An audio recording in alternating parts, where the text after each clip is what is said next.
आता आपण सार्वजनिक सत्यधर्म हे बुक जे आहे महात्मा फुलेंचं, तर त्याच्याबद्दल जाणून घेणार आहे. आणि सार्वजनिक सत्यधर्मावर कुठले प्रश्न विचारले जातात, गेल्या 5 वर्षात कुठले प्रश्न विचारलेले आहेत ते आपण बघणार आहोत. आता सार्वजनिक सत्यधर्म हे तुम्ही अपेक्षित आहे की हे तुमच्याकडे असावं. म्हणजे आत्ताचं याचं जे व्हर्जन आहे डॉक्टर वासुदेव मुलाटेंचं ते हे आहे. ओके, पुस्तक अवेलेबल आहे. पुस्तक तुम्ही आता खरं तर मूळ मुद्दा असा येतो की लिखाण जे आहे ते महात्मा फुलेंचं आहे. फक्त याच्यात जी प्रस्तावना असते त्या प्रस्तावनेमध्ये बऱ्यापैकी विश्लेषण आपल्याला मिळतं आणि ते विश्लेषण आपल्याला उत्तर लिहिण्यासाठी हेल्पफुल आहे, किंवा त्या पुस्तकाविषयी याच्यामध्ये बरंचसं चिंतन असतं, ते आपल्याकरता महत्त्वाचं आहे. आणि या पुस्तकाच्या सगळ्यात शेवटी जे आहे तर काही शब्दांचे अर्थसुद्धा दिलेले आहेत, जसे आपल्याला शेतकऱ्याच्या आसूडमध्ये दिलेले होते, पण ते प्रकरणानुसार होते. प्रकरण 1, 2, 3, 4 शब्दांचे अर्थ. सो इथं जे आहेत शेवटी फक्त काही जे टिपिकल शब्द आहेत त्यांचे अर्थ जे आहेत तर ते दिलेले आहेत. मुखपृष्ठ आणि मलपृष्ठ याचा जर विचार केला तर सार्वजनिक सत्यधर्म हे जे आता हे जुनं एडिशन आहे, याला ह्या पद्धतीने मुखपृष्ठ होतं. आता सरळ महात्मा ज्योतिबा फुलेंचा फोटो आहे. आणि याचं जे मलपृष्ठ आहे त्या मलपृष्ठावर लेखक जे आहे त्यांनी काय म्हटलेलं आहे, म्हणजे संपादक जे आहे त्यांचं मत जे आहे तर ते इथं आहे. ओके, सो तेही आपण बघणार आहोत. सार्वजनिक सत्यधर्म, आता सत्यशोधक धर्माची स्थापना महात्मा ज्योतिबा फुलेंनी केली. आणि सत्यशोधक समाजामध्ये त्यांना जे काय अपेक्षित होतं त्याचं मूळ धरून मग पुढं सार्वजनिक सत्यधर्म तो कसा असला पाहिजे, त्यातल्या त्यात हे त्यांनी फार म्हणजे आयुष्याच्या उत्तरार्धामध्ये लिहिलेलं पुस्तक आहे. अतिशय त्यांची म्हणजे हेल्थ त्यावेळेस साथ देत नव्हती आणि त्यावेळेस त्यांनी ह्या पुस्तकाचं लिखाण केलेलं आहे. म्हणजे त्यांना ज्या गोष्टी उमगल्या होत्या किंवा त्यांना ज्या गोष्टी सांगायच्या होत्या आपल्याला त्या सांगण्याचा प्रयत्न, म्हणजे महात्मा ज्योतिबा फुले हे महात्मा का आहेत त्याचं बेसिक याच्यातून तुम्हाला कळतं की लिटरली स्वतःची हेल्थ खूपच कंडिशन तिथं जे आहे ती अशी नव्हती की एखादं पुस्तक त्यांनी लिहावं, परंतु त्यांना जाता जाता आपल्याला जे काही सांगायचं होतं की ते सांगितलं गेलं पाहिजे, ते गरजेचं आहे. आयुष्याच्या संध्याकाळी त्यांनी हे सगळं लिखाण केलेलं आहे. त्यांना त्यावेळेस पॅरालिसिसचा अटॅकसुद्धा आला होता आणि तिच्यामध्ये उजवी बाजू त्यांची लुडी पडली होती शरीराची, तिच्यामध्ये त्यांनी या पुस्तकाचं लेखन केलेलं आहे. ती ग्रेटनेस तिच्यामध्ये आहे. आणि धर्माच्या नावावर कसं लुबाडलं जातं, धर्माच्या नावावर जे आहे सामान्यांना कशा पद्धतीने नाडलं जातं, ती एक बाब पण याच्यामध्ये खूप प्रॉपरली त्यांनी दिली की त्याचा रेफरन्स आपल्याला शेतकऱ्याच्या आसूडमध्येही होता. याची जी अर्पण पत्रिका आहे ती अर्पण पत्रिका तुमच्या समोर आहे, क्रांतिज्योती सावित्रीबाई फुले यांना. सो ही अर्पण पत्रिका जी आहे सार्वजनिक सत्यधर्माची तर क्रांतिज्योती सावित्रीबाई फुले यांना अशी आहे.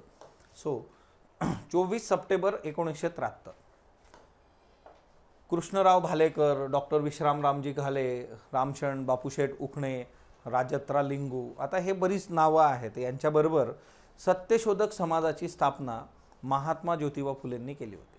हा सत्यशोधक समाज, या सत्यशोधक समाजामध्ये जे बेसिक तत्त्व आहे त्या तत्त्वांना घेऊन मग पुढं कशा पद्धतीने गोष्टी अजून व्हायला पाहिजे ते सार्वजनिक सत्यधर्मामध्ये आपल्याला लक्षात येतं.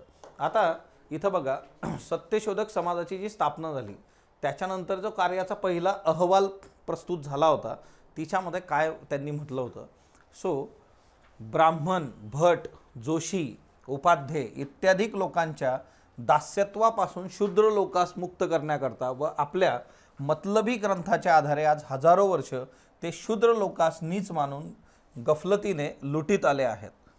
मूळ जो आहे की समाजामधले उच्चवर्णीय जे आहेत त्या उच्चवर्णीयांचा जर तुम्ही विचार केला तर त्यांनी कशा पद्धतीने इतरांना नाडलेला आहे तो मुद्दा याच्यामध्ये तुम्हाला बघायला मिळतो.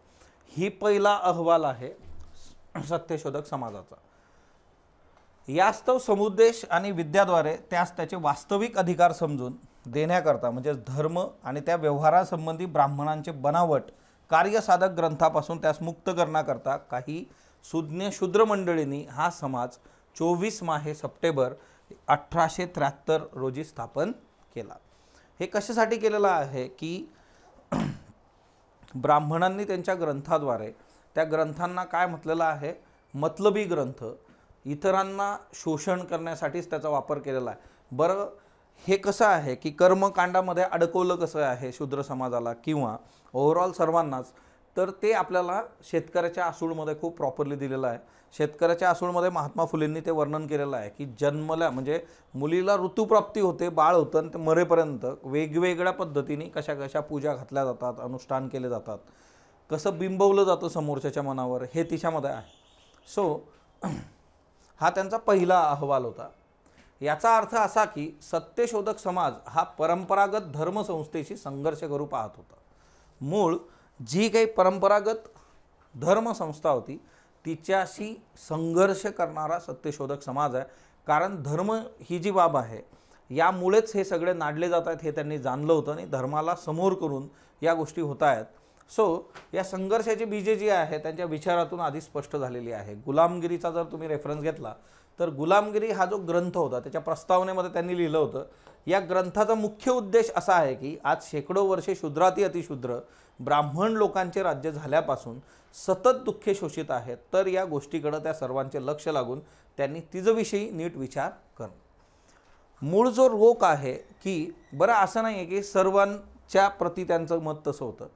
सत्यशोधक समाजामध्ये उच्चवर्णीयांनी सुद्धा जे आहे तर ते योगदान दिलेलं आहे. त्याचे रेफरन्स तुम्हाला या प्रस्तावनेमध्ये दिसतं. ओके, सत्यशोधक समाजामधून कशा पद्धतीने कुणी कुणी मदत केलेली आहे. सो असं नाही आहे की सर्वचे सगळे ब्राह्मण जे आहेत ते वाईट आहेत असं त्यांना म्हणायचं, पण जो एक मोठा स्ट्राटा देशामध्ये लोकांना धर्माच्या आणि कर्मकांडाच्या याच्यात अडकवू पाहतो त्याच्यावर त्यांनी स्पष्ट जे आहे ते भाष्य केलेलं आहे. गुलामगिरीमध्ये तत्कालीन समाजात असलेली वर्णव्यवस्था, जाती व्यवस्था, समाजातल्या रूढ चालीरीती, अवतार कल्पना, धर्माच्या नावाखाली चाललेली लबाडी, खोट्या भाबड्या समजुती यामुळे लोकांचं जीवन कसं कष्टमय होतं आहे तर त्याच्यावर प्रकाश टाकलेला आहे. मग आता हे सगळे कीवर्ड्स आहेत तिथं, वर्णव्यवस्था, जाती व्यवस्था, तुमच्या समाजातील रूढ चालीरीती, अवताराच्या कल्पना, धर्माच्या नावाखाली चाललेली लबाडी, हे कीवर्ड्स तुम्ही प्रॉपरली डील केले पाहिजेत. उत्तरामध्ये महत्त्वाचं, कारण हिच्यामध्ये विचारलेले 2 प्रश्न गेल्या 5 वर्षामध्ये, ते 2 प्रश्नही आपण बघू तिथं हे कसं डील होतं. सायमल्टेनियसली हे सगळं जे लिखाण होतं सार्वजनिक सत्यधर्माचं तर 1 एप्रिल 1889ला पूर्ण झालं आणि याचं प्रकाशन झालेलं आहे 1891मध्ये. पण ते त्यांना पाहावयास मिळालं नाही, कारण आपण बघितलं होतं की आयुष्याच्या संध्याकाळी त्यांची हेल्थ ज्यावेळेस साथ देत नव्हती तेव्हा त्यांनी सगळं हे लिखाण केलं होतं आणि त्यांचं निधन जे झालेलं आहे 28 नोव्हेंबर 1889. आता हे जे पुस्तक आहे ह्या पुस्तकाचं जर तुम्ही ओव्हरऑल याची मांडणी जर बघितली तर ही मांडणी कशी आहे, प्रश्न उत्तराच्या याच्यामध्ये मांडणी आहे. ओके, म्हणजे आपण सॉक्रेटिसचे रेफरन्स बघतो की सॉक्रेटिस कसा होता की त्याला तुम्ही प्रश्न विचारा मग तो उत्तर द्यायचा, प्रश्न उत्तराच्या याच्यामध्ये आहे. मग आता सुरुवातच याची जर बघितली तर पहिलाच प्रश्न तुम्हाला विचारला होतो, यशवंत याने विचारलेला प्रश्न आहे, मानव प्राणी एकंदर सर्व जगात कशाने सुखी होईल. मानव प्राणी जे आहे आणि सर्वात महत्त्वाचं जे आहे बघा, सुरुवातच अशी आहे की सर्व जगात कशाने सुखात होईल. म्हणजे असं नाही की हा विचार फक्त एका विशिष्ट समाजाचा आहे, हा विचार फक्त एखाद्या विशिष्ट प्रदेशातल्या लोकांचा आहे, हा विचार अख्ख्या जगाचा आहे. ओके, सो हे त्यामध्ये महत्त्वाचं आहे. त्याचबरोबर याच्यामध्ये अखंडसुद्धा आहेत, म्हणजे सुरुवातच अखंडाने आहे. सत्य सर्वांचे आधी घर, सर्व धर्मांचे माहेर, जगा माझी सुख सारे, खास सत्याची ती पुरे. सत्य जर असेल तर त्या सत्यातून तुम्हाला सुख मिळू शकतं. तुमचं वागणं, तुमचं बोलणं हे सत्य असणं गरजेचं आहे. आणि सत्य वर्तन करणारं कुणाला म्हटलं पाहिजे तर मग त्याची तुम्हाला जे आहे एक मोठी यादीच त्यांनी इकडं दिलेली आहे. तोही एक प्रश्न आहे की जो आपल्याला विचारला जाऊ शकतो. पेज नंबर 69 बघा की जिथं सत्य म्हणूनच कॉलम आहे. तुम्हाला अनुक्रमणिकेमध्ये पण इकडं मिळेल की अनुक्रमणिकेमध्ये दिलेलं आहे कुठल्या गोष्टीची चर्चा कुठं झालेली आहे. सो इकडं अनुक्रमणिका आहे, त्याच्यामध्ये सुख, धर्मपुस्तक, निर्माणकर्ता, पूजा, नामस्मरण, नैवेद्य, वेगवेगळ्या गोष्टी, सत्य, जन्म, लग्नाविषयी पण त्यांनी बोललेलं आणि खूप आजही लागू होतं. म्हणजे हे जे लिखाण आहे यांचं ते इतकं प्रॉपर आहे की आजही कशा पद्धतीने लग्न केली जातात, अरेंज मॅरेजमध्ये काय बघितलं जातं की बाबा एखादा श्रीमंत मुलगा आहे त्याच्याशी लग्न लावून द्यायचं मुलीचं की ती सुखात राहील तिथं, किंवा सेम वाईस वर्सा एखाद्या श्रीमंत घरची मुलगी करून मुलाला जे आहे 4 गोष्टी तिथून मिळतील म्हणून तिथं संबंध जोडायचा, पण कुठलेही गुण बघायचे नाहीत.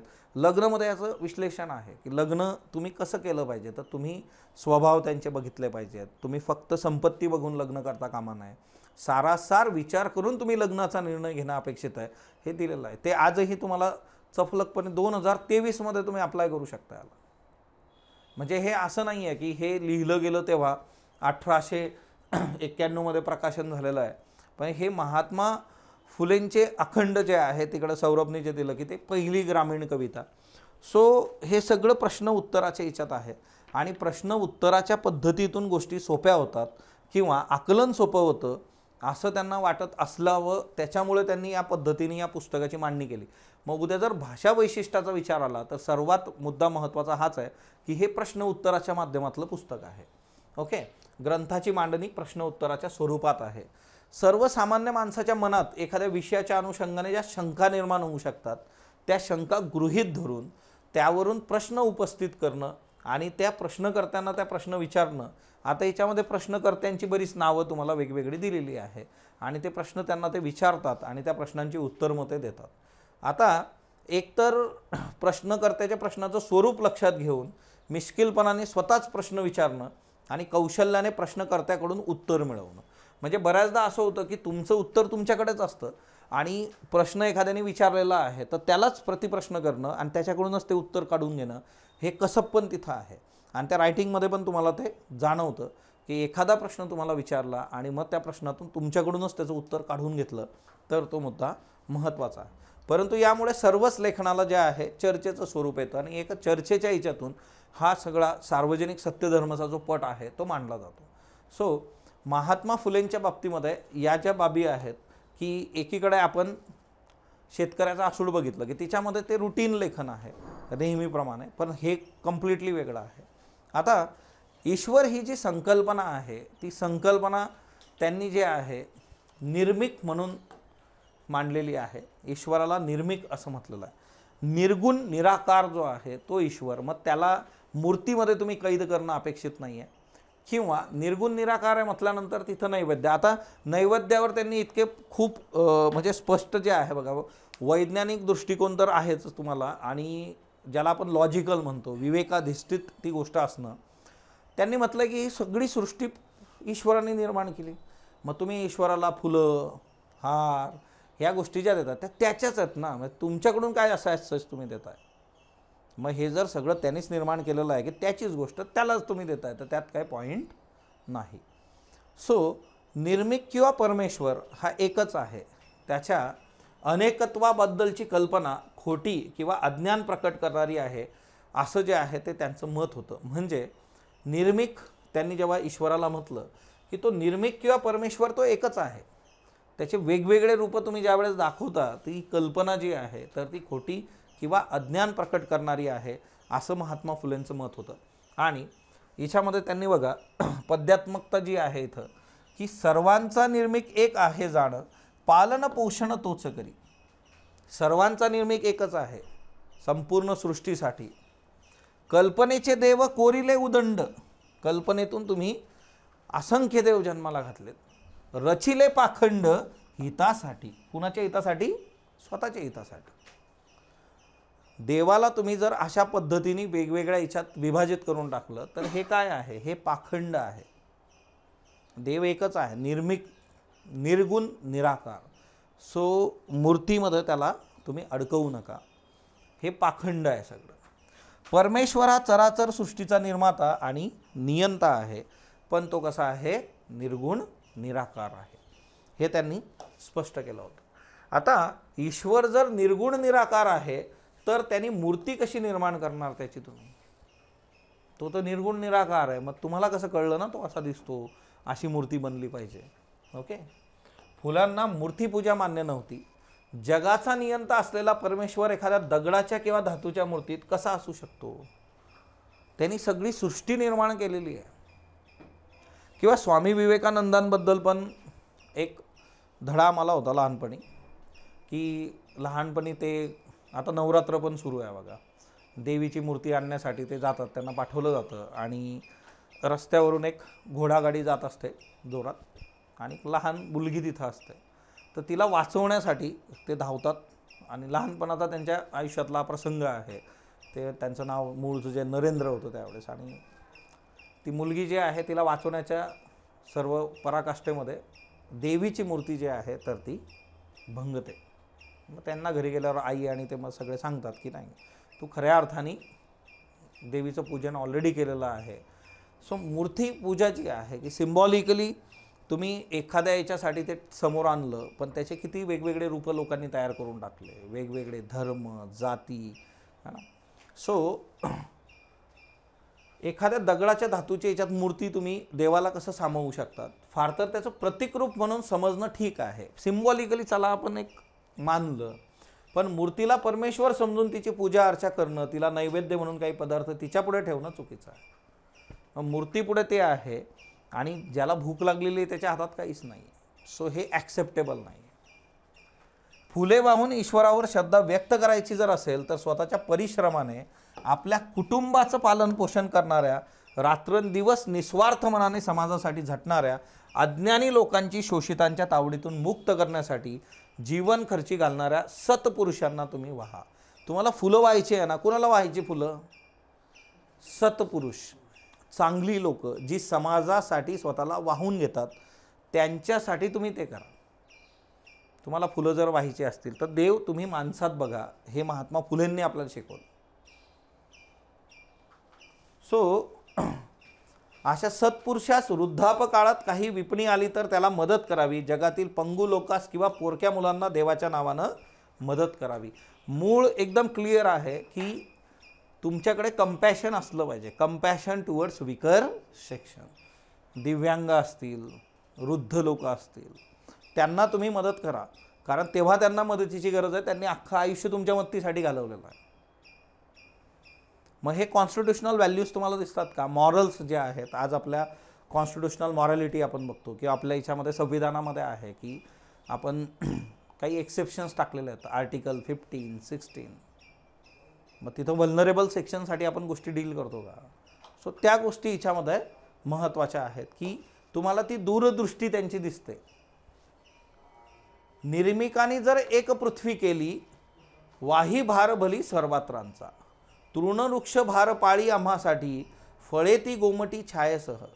सुखसोयीसाठी गरगर फिरे, रात्रंदिन सारे तीच करी.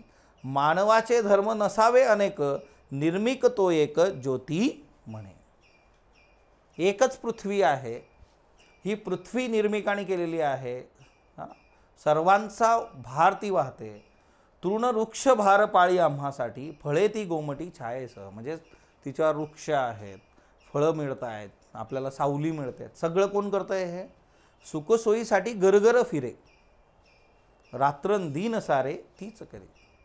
हे सगळं कुणी केलेलं आहे? निर्मिकाने केलं. ईश्वराला निर्मिक संबोधलेलं आहे आणि त्यांनी हे सगळं केलेलं आहे. निर्मिक तो एक ज्योती म्हणे. निर्मिक आहे तो जो आहे तर तो एकच आहे. म्हणून मानवाचे धर्म नसावे अनेक.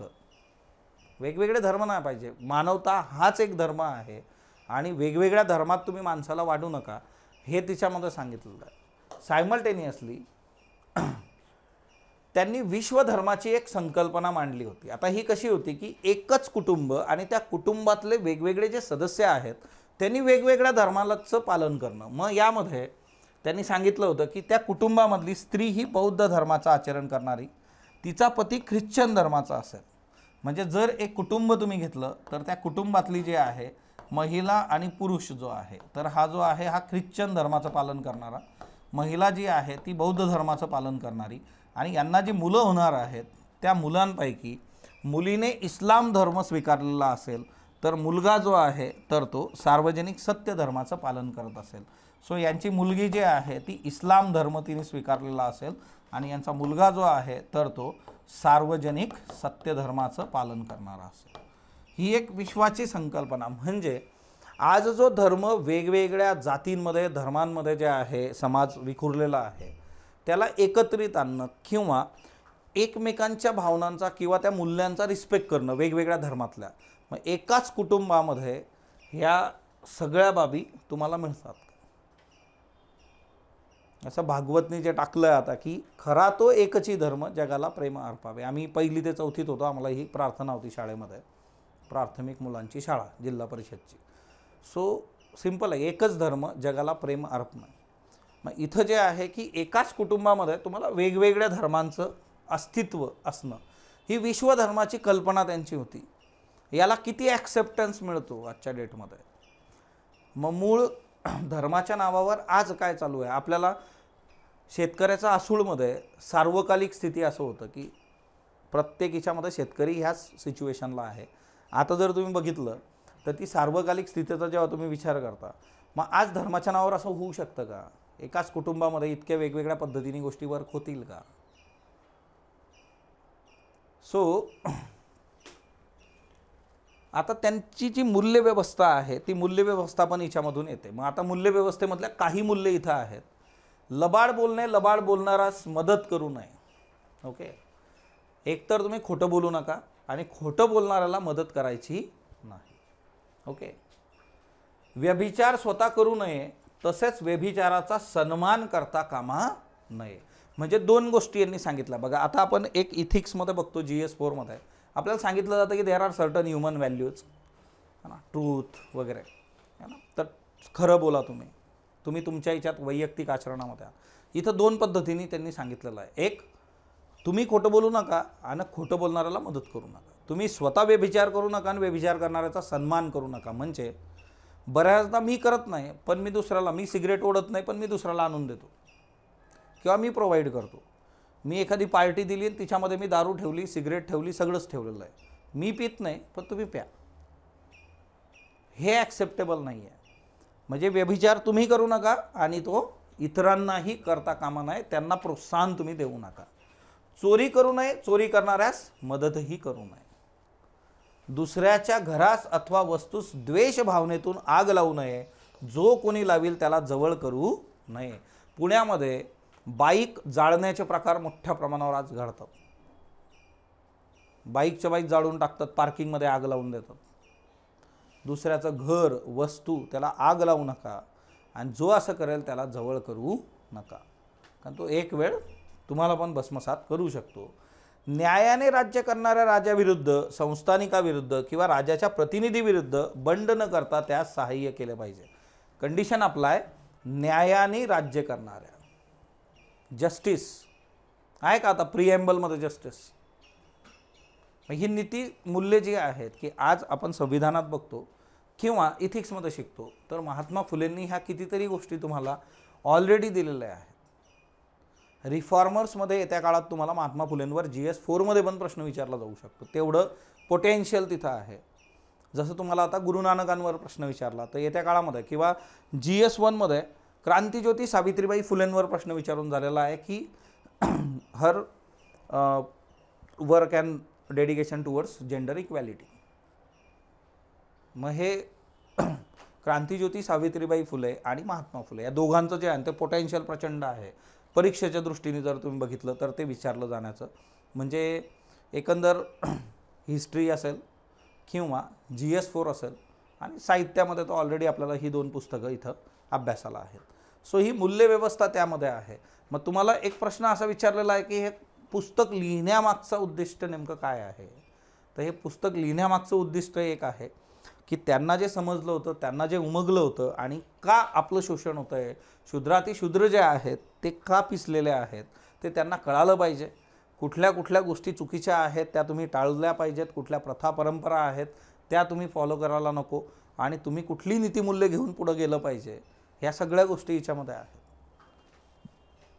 आता माणसाच्या जन्माचा ग्रह तारे नक्षत्र यांचा काहीही संबंध नसल्यामुळे त्यावरून जन्मकुंडली मांडणं किंवा भविष्य वर्तवणं थोटांड असल्याचं सविस्तर चिकित्सा करून ते पटवून देतात.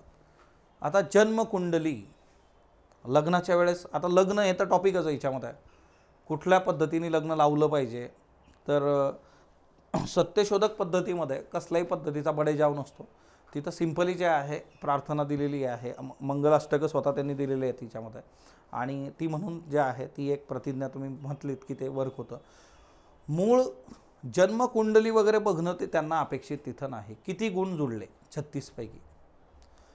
मग जर सगळेचे सगळे गुण तिथं जुळत आहेत, सगळं चांगलं आहे, एवढं सगळं बघितलं, मग त्याच्यानंतर पण वादविवाद का होत आहेत, मग याचा विचार आपण कराल का? मग आता मूळ इथं जे आहेत की ग्रह तारे नक्षत्र याचा खरंच काही एक संबंध नाही आहे माणसाच्या जन्माशी. भविष्य वर्तवणं हे थोतांड आहे. याविषयी आर्यातील ग्रहशास्त्रोक्तांनी या कामी केवळ आपली पोटं जाळण्याकरता ज्योतिषशास्त्रात हे मनकल्पित थोतांड उभं केलेलं आहे. पेज नंबर 93 वर हे दिलेलं आहे की फक्त आणि फक्त त्यांचं घर चालावं, त्यांचं पोट भरावं म्हणून ही थोतांड उभी केली गेलीत, असं महात्मा फुले सांगतात. आता त्यांनी स्वतः सार्वजनिक सत्यधर्मासाठी लिहिलेली जर प्रस्तावना तुम्ही बघितली तर ती छोटीशी प्रस्तावना आहे, 3 पॅराग्राफ आहे. महात्मा ज्योतिराव फुले ही प्रस्तावना जी आहे त्यांनी स्वतः लिहिली होती या पुस्तकासाठी. आता ही लिहिलेली आधीची जी आहे ती संपादकांनी आहे, संपादकांनी त्याच्याबद्दलचं एक्सप्लेनेशन त्याच्यामध्ये दिलं आहे. सो महात्मा फुलेंच्या बाबतीमध्ये हे एक पेज आहे की जे त्यांनी लिहिलं आहे, 3 पॅरा तिच्यामध्ये आहेत प्रस्तावना. आणि ही प्रस्तावना काय आहे की महात्मा ज्योतिराव फुले यांनी त्यांच्या सार्वजनिक सत्यधर्मास लिहिलेली प्रस्तावना. यात का म्हटलेलं आहे, पहिला पॅरा फक्त आपण बघू इथं. तो पॅरा असा आहे की या आपल्या अमर्याद विस्तीर्ण पोकळीमध्ये निर्मिकांनी अनंत सूर्यमंडळासह त्याच्या ग्रहो यातीसह तत्संबंध एकत्र सर्व प्राणीमात्रास उत्पन्न केलेलं आहे. सो ही संकल्पना आपण आधी बघितली की निर्मिक ईश्वराला संबोधलं आणि त्यांनीच ही सगळी सृष्टी निर्माण केली. त्यापैकी आपण सर्व मानव स्त्रीपुरुषांनी त्याविषयी काय काय करावे, आपण सर्व एकंदर मानव स्त्रीपुरुषांनी त्याचं स्मरण मनी जागृत ठेवून एकमेकांशी कोणत्या तऱ्हेचं आचरण केल्यामुळे त्यास आनंद होणार आहे, यास्तव मी त्या कृपेने एकंदर सर्व मानव स्त्रीपुरुषांच्या हितासाठी हा लहानसा ग्रंथ लिहिलेला आहे. सो आपलं सर्वांचं हित स्त्री पुरुषांचं या समस्त पृथ्वी तलावरच्या ते साध्य करण्यासाठी हा ग्रंथ त्यांनी लिहिला. सो ग्रंथाचा हेतू स्पष्ट केलेला आहे. सार्वजनिक सत्यधर्म का लिहिलं गेलं, मग त्या प्रस्तावनेमध्येच ते आहे. म्हणून आपलं प्रत्येक पुस्तक त्याची प्रस्तावना तुम्ही प्रॉपरली वाचली पाहिजे. आणि त्यांनी सांगितलं मग आता हे कसं हिताचं आहे, आचरण कसं असलं पाहिजे, आपली जी काही डे टू डे लाईफ आहे या लाईफमध्ये आपण एकमेकांशी कसं वागलं पाहिजे, स्त्री पुरुषांचं आचरण कसं असलं पाहिजे, कुठल्या प्रकारच्या कृती कराव्या, कुठल्या करू नये. जसं आपण बघितलं आता व्यभिचार करू नका, करणाऱ्याला प्रोत्साहन देऊ नका. सो तो सर्वांस ग्राह्य होऊन आम्ही सर्वांनी निर्मिकाच्या सत्यमय राज्याचा सारखा उपभोग घेऊ लागावे म्हणून माझी त्यापाशी मागणी आहे. सो निर्मिकाने ईश्वराने हे सगळं निर्माण केलेलं आहे आणि यामध्ये स्त्री पुरुषांनी कसं वागलं पाहिजे यासाठी हा ग्रंथ त्यांनी लिहिला. आता एकतर ही त्यांची स्वतःची प्रस्तावना याला आहे. 2019 मध्ये याच्यावर विचारलेले प्रश्न जर बघितले तर महात्मा फुले यांनी ब्राह्मण्य मानसिकतेच्या वर्चस्वाविरुद्ध जो ऐतिहासिक संघर्ष केला त्याची सार्वजनिक सामधर्म, आता तिथं पण प्रूफ रिडिंगचा प्रॉब्लेम आहे त्या पेपरमध्ये. ओके, ते काय आहे, सत्य धर्म. ओके, या ग्रंथाच्या माध्यमातून ओळख करून द्या. सो ब्राह्मण्य मानसिकतेच्या वर्ण वर्चस्वाविरुद्ध ऐतिहासिक संघर्ष त्यांनी केला. तो संघर्ष कसा आहे म्हणजे तो काळ, त्या काळामध्ये तुम्ही इतकं स्पष्टपणे सगळं बोलता आहात, मांडता आहात म्हटल्यानंतर हे इतकं सोपं आहे का? कारण त्या काळामध्ये त्यांचं प्राबल्य होतं आणि त्यांनाच तुम्ही जे आहे सरळ सरळ आव्हान देत आहेत आणि त्यामधून तुम्हाला काय काय सहन करावं लागलं. सार्वजनिक सत्यधर्माच्या माध्यमातून या ग्रंथाची त्याबद्दलची ओळख तुम्ही करून द्या. 19 मध्ये प्रश्न, त्याच्यानंतर डायरेक्टली 23 मध्ये प्रश्न आहे. आता महात्मा फुलेंची 2 पुस्तकं आहेत, असे फक्त 2 इथं टिपिकल असं एकाच्याच बाबतीत आहे, एका लेखकाच्या बाबतीत की ज्याची 2 पुस्तकं आहेत. अदरवाईज सगळ्यांची सेपरेट एक एक पुस्तक आहे, तिच्यावर प्रश्न रुटीन तुम्हाला बघायला मिळतो. आता इथं मुद्दा जो आहे 23 मधला प्रश्न, सार्वजनिक सत्यधर्म पुस्तकाच्या लेखनामागील महात्मा ज्योतिराव फुले यांची विचारधारा स्पष्ट करा. प्रस्तावनेचा पहिला पॅराग्राफ त्याच्यासाठी महत्त्वाचा आहे की निर्मिकाने निर्माण केलेली ही सृष्टी, हिच्यामध्ये प्राणीमात्रांनी कसं राहिलं पाहिजे, स्त्री पुरुषांनी कसं आयुष्य व्यतीत केलं पाहिजे, ज्याच्यातून जे आहे त्यांचं हित साध्य होईल, त्यासाठी मी हा ग्रंथ लिहिला. आणि ज्या काही समाजामधल्या चुकीच्या परंपरा आहेत, प्रथा आहेत, त्या मोडीत काढण्यासाठी सामान्यांना पडणारे प्रश्न, त्या प्रश्नांची उत्तरं तुम्हाला यातून मिळत जातात. मग आता याच्यामध्ये सिंपली एक जर आपण बघितलं की सत्य वर्णन करणारं कुणाला म्हटलं पाहिजे, तर मग याच्यासाठी जवळपास त्यांनी नियम दिलेले आहेत. ते नियम किती आहेत, तर 33 नियम आहे. म्हणजे उद्या जर तुम्हाला असा प्रश्न विचारला, सार्वजनिक सत्यधर्माच्या आधारे महात्मा फुले यांनी सत्य वर्णन करणाऱ्यांसंबंधीचे कोणते नियम दिलेले आहेत, तर याच्यामधले 1-2 नियम आपण बघूयात. की जसं